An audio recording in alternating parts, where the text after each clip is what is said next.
All right, welcome back, Prospect Live viewers and listeners. We are back with another 2021 MLB draft interview. We're going to say it right this time. We are welcoming in the hot seat Ben Kudrna. I still didn't say that right. Close enough. I think you got it close enough. Close enough. I think you got it. Ben Kudrna. How you doing, Ben? We'll call you Ben. There you go. There you go. Boston, we can't say like words correctly anymore. Yeah, it's the you, man. Man, we're excited to have you on the show. I'm just, I want to open the floor to you a little bit. Exciting right-handed arm, Kansas City, Missouri. Kind of introduce yourself to the viewers and what you're all about, who you are, and kind of how you got into baseball. Yeah. So my name's Ben Kudrna. Like you said, I'm from Kansas City, Kansas, 2021. Just a little bit about myself. Baseball is kind of my world. Day in, day out, it's usually throwing, workouts, stuff like that, and obviously school. I'm kind of a power pitcher, fastball kind of guy. Got into baseball from a very young age. I played all the sports, but growing up, obviously kind of filtered some out. And then, where we're at now is obviously just baseball. So it's a little bit about myself. Absolutely. Wanted to sort of jump in here a little bit too to introduce yourself. Just as a pitcher, the arsenal: fastball, curveball, changeup. Are you throwing a slider as well? I am. Yep. So two-seam, four-seam, mainly two-seam, and then with the changeup and slider. So that's kind of been my big focus is just improving the slider in the off season as well as the changeup. But yeah, you hit a spot on. Slider guy. Definitely my more comfortable pitch. So throw that more than the changeup. Yeah, the breaking ball got. I was going to say, let me jump in here a second. Breaking ball got a ton of results too, just in terms of driving swings and misses, and then as you said with that fastball, sort of using that as especially with the two seam variation, getting a lot more ground balls and weak contact. It's an interesting arsenal, and I was sort of interested in terms of like how you think about how you sequence those pitches. Yeah. So like I said, kind of a power pitcher. I like to start off, especially early game, just fastball, working it on the corners, sometimes into righties, usually out to lefties. And then obviously, deeper in counts or against better teams or later in the game, mixing the changeup and slider in. A lot of it's, just kind of adjusting the hitters pitch by pitch and, understanding, their swing path and what they look like swinging at certain pitches. So, for a guy that can't catch up to the fastball, I'm going to keep throwing it until he does versus, maybe a higher level hitter that is on the fastball first pitch. And so, after pitch one, you got to mix in, maybe a backdoor slider, low end changeup. So it all kind of just depends. And like I said, depends on the hitter and kind of adjusting to him pitch by pitch. You'd mentioned that you've got the slider, you got the changeup, you got the fastball. Every pitcher's a little bit different. Everyone grips their pitches a little bit differently. Can you show us the grips of those pitches and kind of show us how you rip through them, kind of your process when throwing them? Yeah.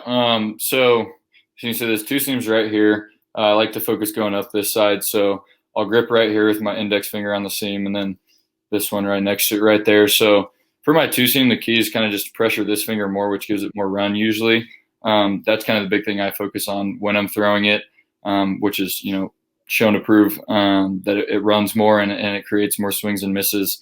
So that's that one. And then my changeup's kind of like a two-seam changeup almost. So I kind of split the horseshoe right here, and then obviously pronate right there. So that was kind of a touch and feel, kind of messing with the grip this offseason. I used to throw it differently, and this one just felt a little bit more comfortable. It's got a little bit more depth to it, and it just felt more comfortable coming out of the hand. So that's kind of what we switched to, this offseason. I've been working on it since.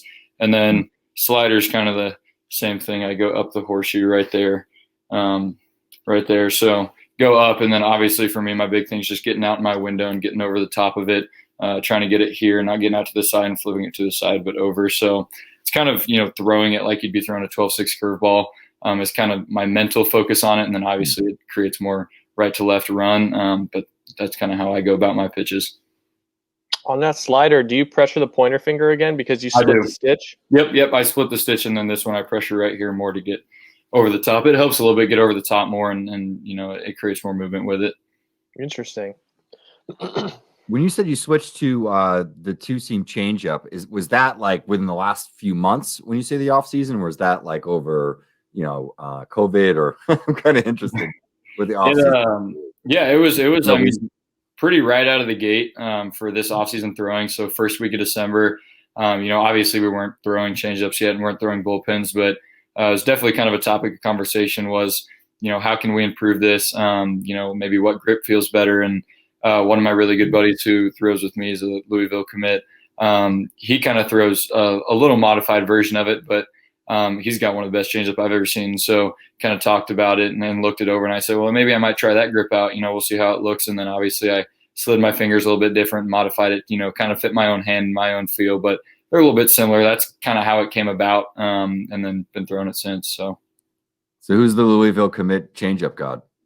His name's Carson Liggett. So I had a feeling it was going to be Liggett. Yep. Dude, he's got one of the best changeups in the class. He does. It's disgusting. He ripped a pretty nasty one last night that he pitched down in Florida? Maybe. I think he was down in Vero Beach last night. So, yeah, good call out on Carson Liggett. Well, hey, so another thing that I wanted to mention, you with the slider, you seem to have exceptional command with the pitch and with the changeup. I'm just wondering, is that something that has come naturally for you, or has it been a work in progress? Because when you made that appearance at the Baseball Factory All-Star Classic, I mean, everything was on the black. You weren't walking anyone. I mean, these are good hitters. Kind of, where's that come from? I think I've had it, for a little bit. I wasn't always the hardest thrower, coming out of high school. So for me, a lot of it was, kind of understanding my body and making it work the best way it could. And obviously, when other people were throwing 90, I was still throwing, 80, 82. So it's kind of one of those things that, if you don't have a fastball you can blow by people, you got to be able to command pitches and locate them to get people out. So, kind of from a younger age and then especially going into high school, it was kind of just one of those things that command was a big focus for me, and I always commanded the baseball pretty well. It's definitely been, a challenge here and there when you start to throw harder and your body starts to move quicker. It's kind of a different feel. Again, it's just kind of something I've been working on. But like you said at the All-Star Classic, most of the time it feels on and I have good command and good feel for both pitches. Awesome. And, to, I guess, piggyback a little bit off of the field conversation, are you utilizing any tech? And if so, how do you sort of balance the tech information versus the feel and game information and, sort of bouncing the two off of each other? Yeah, so we use Rapsodo probably the most during our bullpens. We'll take video too. I think the key for me is Rapsodo and video is kind of like a second opinion if I need it. Understanding kind of how I throw and what I feel I'm pretty good at. So most of the time, if I maybe cut a slider or, I get out the side on a two seam and it runs up, usually right after the pitch, I'm like, oh, I already know what I did, or this is what I feel. And most of the time you kind of turn back and look at the Rapsodo and it's like, oh, that's exactly what I expected. Spin rate was lower. This was a gyro of the ball. So it's kind of just like that second pair of eyes, second opinion that I get. There's days that I might break it down in depth, say if, I'm working on a changeup spot or, maybe modified the grip a little bit. It might be one of those things where I look at it a little bit deeper and say, what's it doing? Where's it running? What does the horizontal and vertical break look like? But for the most part, I try not to get, caught up in every pitch is, what are the stats? What did this do? What's happening here? It's kind of just one of those, if it feels off, then what does this show? Or if it feels on, then it's just keep throwing it. So end of the summer, September, October, actually the Baseball Factory All-Star Classic, you popped 94. And yeah, I mean, a year prior, you were upper 80s. Talk a little bit about how you saw such a velo bump and maybe what you're capable of. I know you never want to hunt numbers, but what do you think your body is capable of doing? Yeah, so the jump's been weird, and it's funny you said that because we were talking about when I was throwing today. But like I said, freshman year, I was like 70, 76, somewhere in there, and then kind of going into sophomore year, I think I topped 76. The next year, at the end of junior summer, going into senior year, or sophomore year, going into junior year, I was up to 91, and then obviously this year. So I think my body is just growing, and I've kind of grown into it a bit more and learned how to throw with my body. This off season, there's been there's been some more velo jump, but like you said, not hunting numbers. Obviously, my secondaries are important, and right now that's a bigger focus is just being able to command the two off-speed pitches. But the way it's looking right now, and hopefully once we get outside and get on a mound and cleat up, hopefully in the range of 96 to 99 is what we're hoping. Sitting indoors right now is 94 to 96, so that's just kind of the hope right now. But again, like you said, it's not hunting numbers, just kind of throwing and then making sure I can command all 3 pitches. I'm gonna switch it up a little bit here. Unless Joe, you had a follow up. Look, No, I already gave you like Kenny Powers cutting in. The 94 to 96 thing. Just that's substantial. Yeah. Not too shabby. I want to change it up a little bit here. We ask everybody, pitcher, hitter, sort of who was the toughest at bat, or who's the toughest hitter that you faced over the course of the summer? There was a lot of them between Area Code and All-Star Classic. There were 2 lineups they're pretty ruthless. That's tough. I always get made fun of for saying Tamar Johnson because he's a year younger, but he really is just one of those hitters that I think I had a 9 or 10 pitch at bat against him at the All-Star Classic, and he's just one of those guys that understands how to hit. If you throw a ball, usually he doesn't swing. If you throw a strike, he usually puts a barrel on it, fair or foul. So that was definitely a tougher one. And then another one that kind of sucked was Benny Montgomery at Area Code.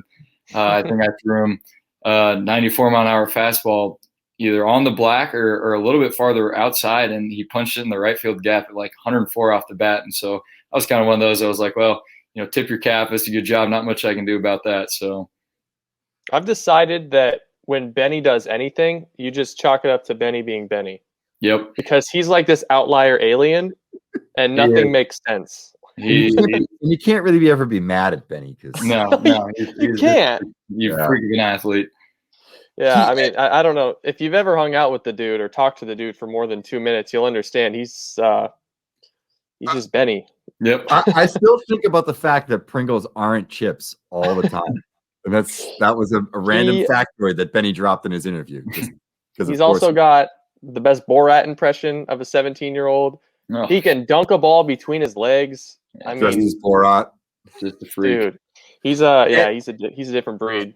And Johnson was a great answer. I know Tyler Jennings, if he's watching this, our colleague that works in the draft side over at Prospects Live, he loves Johnson. I think he's dubbed him Captain Bat Speed. So that's right. You gotta just chalk it up to Captain Bat Speed, and I think it's probably the same with Benny Montgomery. So if it's the best bat speed guys that are beating you every so often, I don't think there's anything wrong about that. Hey, but don't sell yourself short either, because we mentioned before you got James Wood.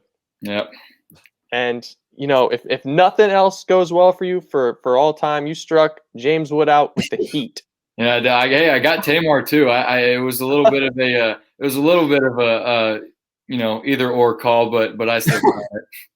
It was a battle. It was a battle. Box scores. There it is. Scoreboard. Exactly. A good battle at bat, like a good 10, 11 pitch battle is the high point of baseball. And whatever the release is, whether it's a strikeout or a big hit.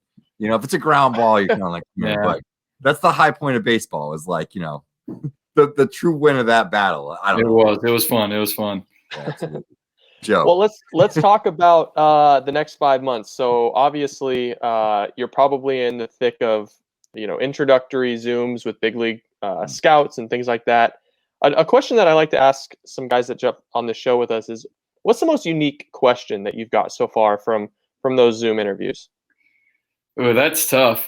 There's been a couple here or there. I think the one that kind of not threw me off guard, but was just kind of funny, but also that's kind of something to think about at the same time was I got asked, if, baseball was taken away from you at an instant, and they gave some crazy, event that happened, yada, yada, yada. And they were like, what would you do if it got taken away? And it was be specific. And it was kind of one of those that it was well, I haven't really thought about what I'm going to do after baseball. And so kind of sat there and was well, I'm not entirely sure. I don't know if I can answer that. I haven't really thought about it, but it was just funny because the kind of situation they gave before of why my career ended was pretty funny. And it was some, just out of the world catastrophe event. So that was pretty funny. Nice. You slip at the hot dog stand and destroyed your elbow. There is something like that. That's wild. Joe, do you have any more questions? I'm fresh out. I have none left. I got one question, another kind of next level, next steps question. Obviously, you're set with your commitment to LSU, and that is a hell of a program that has a ton of talent coming in. But Let's say you get drafted here in July for the 2021 draft. What's something that you're looking for in a future home, in a future big league organization? What's a quality about that organization that you'd like to see? I think for me, the biggest one, just kind of a family aspect. Obviously you kind of 18 years old and all of a sudden you're away from your family and you're in this whole new life. So I think, just kind of being around a good group of guys and coaches and leaders kind of create that family aspect is big. And then, I mean, personally, obviously it's a dream come true, but just, the development and kind of the information that you gain from joining a big league club, is none to next. And it's one of those things that, every person dreams of and it's their goal in life is to get to that point. So, I think, like I said, that family aspect and just, having a great group of guys around me, but on top of that, just, being in the major league program, the development, just kind of the atmosphere that it creates. And, you got to love the grind a little bit. Everyone's got to love it. So I think, just grinding it out and seeing where it takes me is pretty exciting. Good answer. Absolutely. All right, Joe. Is that it? That's it. That's all I got. All right, Ben. We're going to let you go, man. We wish you luck. Thank you for joining us. We're going to be rooting for you leading up to the draft, whether, you end up in the professional ranks or on campus at LSU. We'll be watching, man. Thanks again for your time. Thank you guys for having me. I really appreciate it.